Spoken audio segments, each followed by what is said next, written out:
মানুষেরা শুনে রেখে দাও, আমার আল্লাহ পুরো কাজে তিনি কাউকে স্বাধীন দেননি। খেয়াল করে দেখুন, কিন্তু দরুদের বেলায় আল্লাহ বললেন ইন্নাল্লাহা, আমি আল্লাহ আমার হাবিবের উপরে পাঠাই ওমালাইকাতাহু, এ ফারিস্তা তোরা কেন বাদ যাবি, পুরো আমার হাবিবের উপরে দরুদ পাঠা।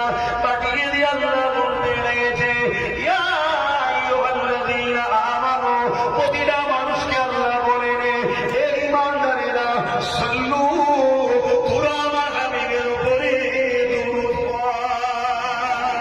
আল্লাহ প্রথমে নিজে পাঠায়, তার ফারিস্তা পাঠায়, তারপরে আমাদেরকে পড়তে বলেছে। এখানে একটা প্রশ্ন জাগে, আল্লাহ পাকের দরুদটা কেমন?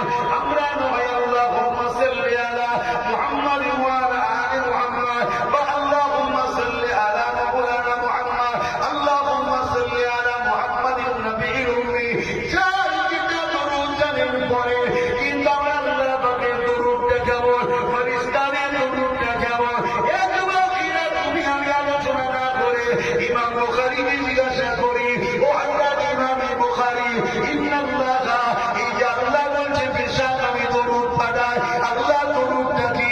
ওয়া মালাইকাতু, ফারিস্তারাও পাঠায়, ফারিস্তাদের দরুদটা কি?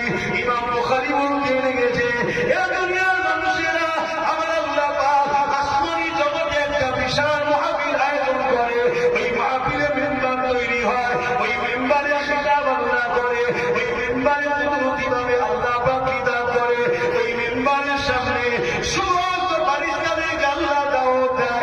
আল্লাহ যখন দাওয়াত দেবে, মনে হয় কোনো ফারিস্তা